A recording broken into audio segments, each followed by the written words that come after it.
Hey guys, this is Test 68, Game 4 from the December 2012 LSAT.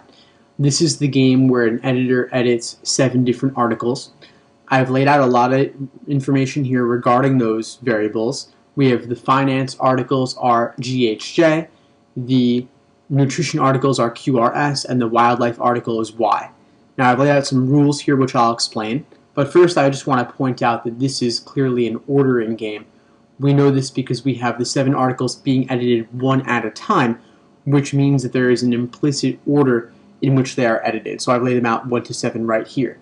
Then we have the rules. We know that consecutive articles cannot cover the same general topic, so no finance articles can go consecutively, being GHJ. So none of GH and J could ever be consecutive. None of the nutrition articles can ever be edited consecutively, so none of Q, R, or S can ever go consecutively.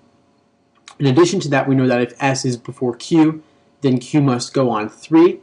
We know that S is always before Y, and then we know that we always have G before J before R, giving us a general ordering of those 3 variables as well. So not a lot to connect here up front. We'll be doing a lot more work over the course of the game.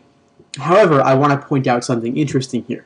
Because S and Q are both within the nutrition category, if S went before Q and Q were on 3, we know that S would have to be on 1. The reason for this is that S could not be on 2 and have Q on 3, because then S and Q would be touching, which is not permitted because they are both nutrition articles. So for that reason, S would have to go on 1 and Q on 3, like so.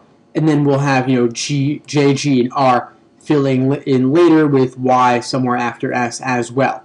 On the other hand, if we do not have S before Q and don't have Q on 3, things will shape up a little bit differently. If S is not before Q, and no 2 variables are simultaneous, it means that we would have to have Q before S. And since S is before Y, we know we would have Q before S before Y. So whenever Q is not on 3, and we don't have S before Q, we're going to end up with this general sequence as well as J before G before R. So 2 different possibilities. Either we have this possibility with S1, Q3, or we have this other possibility where Q is before S before Y with the J, G, R ordering as a constant as well. So every general possibility for this game will fall into one of these 2 different scenarios. But for now, we're just going to go ahead to the questions starting with number 17, which is a general orientation question. So for number 17, we want to take one rule at a time and apply that rule to all 5 choices looking for violations. So we could start, for example, with the rule that when S is before Q, Q is on 3, which then, as we know, forces S onto 1. So scanning through the choices, looking for violations of that, we see in choice A, we have S before Q, but Q is not on 3. So for that reason, we can eliminate choice A off the bat. We could also look for the information that S always goes before Y no matter what, and checking for violations there, we see that choice D violates it, having Y before S. We can also use the general ordering of J, G, R, checking for violations there, and we see that E violates it by having G before J. So E is gone. We're now down to B and C, and we have this rule left to use that no 2 variables on the same topic can be consecutive, and we see that choice B violates this by having G and H touch. So for that reason, B is gone, leaving C as our answer for number 17. Next, number 18, if Y is 4th, what must be true? So if Y is 4th, we're still dealing with either possibility. Either we have S before Q and Q on 3, or we don't have Q on 3 and we have the general ordering Q, S, Y. So 2 different possibilities, and I'm going to lay out both of them just in order to be comprehensive here. So 2 different possibilities. One, I'm going to put Q on 3 and S on 1, being that we're in the top possibility of S before Q. In the other possibility, where we have Q, S, Y, we're basically going to have the reverse, because Q and S can never touch, remember, due to the fact that they're both within the nutrition category. Now, we still have J, G, R left to deal with, and we don't know exactly how that's going to play out. But the bottom line is that for both of these, we know that J has to be on 2. And the reason for this is that if J were any later, if J were on 5, we'd have G on 6, R on 7, but J and G can never touch due to the fact that they're both within the finance category. So for this reason, they must both be on 2 no matter what, making A our answer to number 18. I will run through the others though. Looking at B, J on 3, no, as you can see, we have either Q or S there. We don't have J, and we certainly don't have to have J, so B is gone. Looking at C, Q on 1 happens in the bottom possibility, but not the top possibility, so C is gone. Looking at D, Q on 3 happens on the top possibility, but not the bottom one, so D is gone. Then looking at E, we have no reason to think that R is limited to 7. R could be on 6 if G were on 5. That would work fine, so E is gone, leaving A for 18. Next, number 19, if G is 4th, what could be true? So I'm going to put down G on 4 right away. We don't know whether we're going to have S before Q and have Q on 3, or have not Q on 3 and then have the order in Q, S, Y. Just to pick something to start with, I'm going to go with S before Q since it fills things in concretely a little bit more. So doing that, we get Q on 3, we get S on 1, and then from there, we know that J is going to be on 2 because G is already on 4 and J has to go before G. So we get S, J, Q, G on 1, 2, 3, 4. Then following that, we know that we have, R, Y, and H remaining, but we cannot have H on 5 due to the fact that H and G are both within the finance category. So for that reason, we're going to have either R or Y on 5, and then 6 and 7 are a little bit more open-ended. But this is enough to go forward to the choices here when they ask us what could be true. Could H be on 5? No, we have either R or Y on 5, so A is gone. None of B, C, or D occurred in this diagram. Of course, this diagram isn't necessarily the only possibility for the game, but it is one of them. So we'll just leave those alone for now and hope that E is a could, which of course it is. Y on 6 is entirely possible. We could have R on 5, have Y on 6, and have H on 7. This works out perfectly fine. So this diagram illustrates that it is possible to have Y on 6, so E is our answer for 19. Next, looking at 20, general could be true question. We'll simply have to use our knowledge of the various sequences here, like S before Y and J, G, R to help us out here, as well as the knowledge that no two variables from the same category could ever be consecutive. So looking at A, G on 2, that's impossible because G on 2 would require J on 1, but they're both within finance and J and G cannot touch for that reason, so A is gone. B, H on 2 seems entirely possible. No reason to think it couldn't happen because H isn't involved in any of the sequences, so we'll leave that alone for now. Moving on to C, S on 2. S on 2 would not work because if we were to have S on 2, let's put it down and just for a moment to see what happens, where's Q going to go? If we have not Q on 3, then we have Q, S, Y, which would force Q to be on 1, but Q and S can't touch because they're both within the nutrition category, so that doesn't work. And if on the other hand we did S before Q and put Q on 3, we'd have S and Q touching on 2 and 3. So either way, we would have to have S and Q touching if S were on 2. That's unacceptable, so for that reason, we can eliminate C. Looking at D, R on 3, R on 3 doesn't work because R on 3 would require G on 2, J on 1, which would force J and G to be touching on 1 and 2, which is not acceptable due to the fact that they're both within the finance category, so D is gone. Looking at E, Y on 3, Y on 3 doesn't work because if you were to put Y on 3, you'd be saying Q is not on 3, meaning we would have Q, S, Y going consecutively on 1, 2, and 3, but Q and S are both within nutrition category and they cannot be touching. So E is gone, leaving B by elimination for number 20. Next, number 21, if J is on 3, what could be true?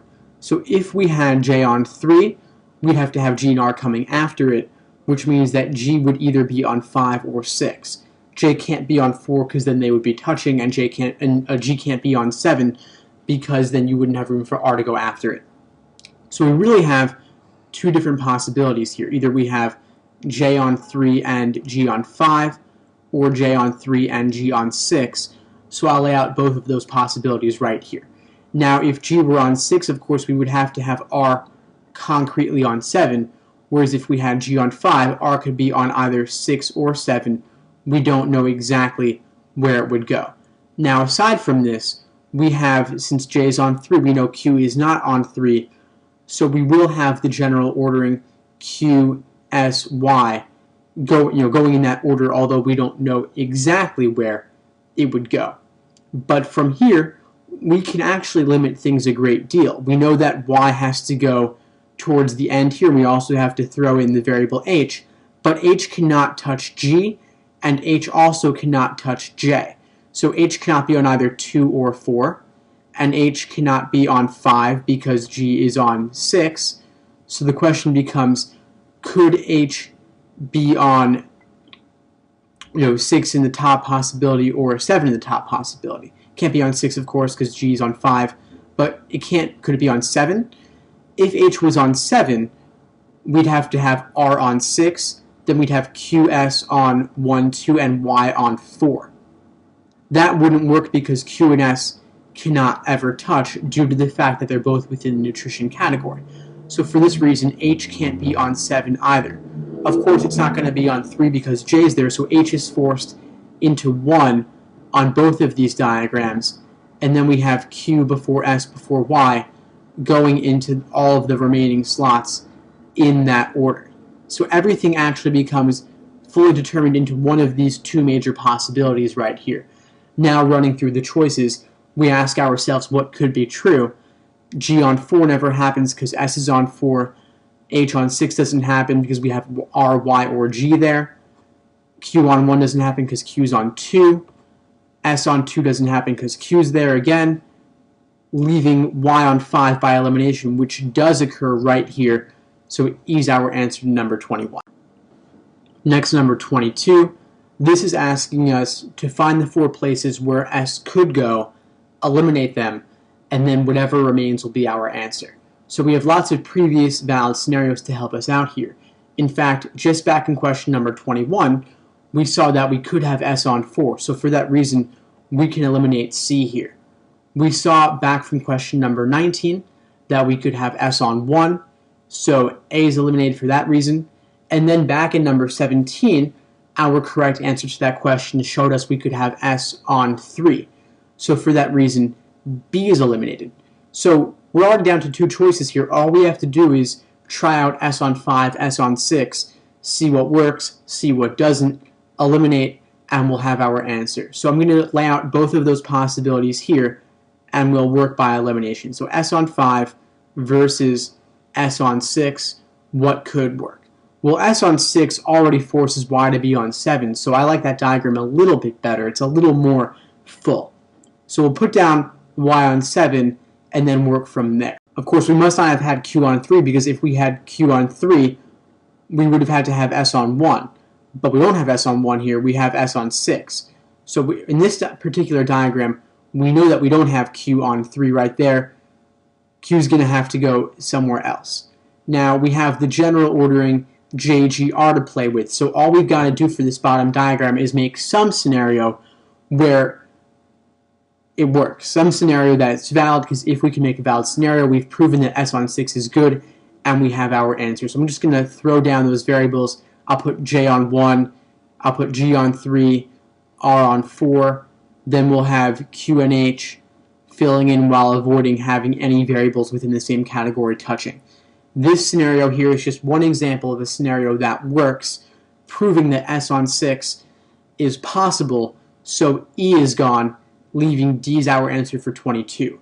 And as for the reason S on 5 does not work, I'll lay that out now. Putting S on 5, once again, we don't have Q on 3, because having Q on 3 would have forced S on 1. We're going to have Y later somewhere, so I'll throw down Y on 6. Then we have the J, G, R ordering, very important to deal with.